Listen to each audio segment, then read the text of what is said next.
Genèse 1, 27 parle d'Adam et Ève avant la division, ou d'Adam et Lilith. Voyons, Genèse 1, 27. Et Elohim créa l'homme à son image. À l'image d'Elohim, il le créa. Zakar et Nekeva, il les créa. L'écriture a 4 niveaux d'interprétation. Le littéral est le plus basique, pour le dire d'une certaine manière, le plus simple ou superficiel. Et à cet égard, la Genèse nous parle d'Ève, Adam et Ève, point. Alors ici, cela indiquerait Ève, Ève qui était dans Adam, comme l'une de ses côtes. Il les a créés tous deux dans un seul corps, comme nous le voyons aussi dans Genèse 5. Mais, quand on prend en compte un autre des niveaux d'interprétation les plus profonds, comme celui des hôtes de secret, même qui suit le littéral, et celui des indices, on peut prendre des indices de ce qui est écrit, comme quand il dit qu'Adam a dit « Voici le os de mes os, la chair de ma chair, comment vont-ils comprendre qu'il y en avait une autre qui n'était pas cela ?» Dans ce verset, on pourrait interpréter à un autre niveau, dit-il.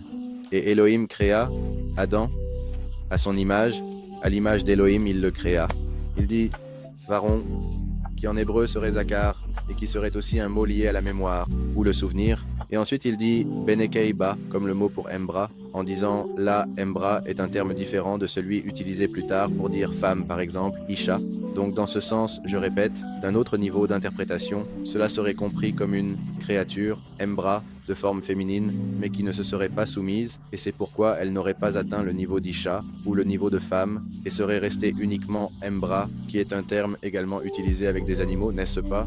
En plus de l'être humain, alors, Nekeva, qui serait Embra, ce mot vient de Nakav, qui signifie percer, traverser, désigner, mais aussi maudire et blasphémer dans un sens négatif. Alors, la racine du mot pour Embra, dans le sens négatif, peut être vue comme blasphémer ou maudire, ce qui est quelque chose que Lilith a fait en rejetant Adam, en rejetant ce que Yahweh avait fait pour elle. D'autre part, il a perforé, pour ainsi dire, le commandement de Yahweh se révélant, et il faisait partie de l'esprit qui a travaillé pour qu'il tue le Messie, et, le perforant sur le bois,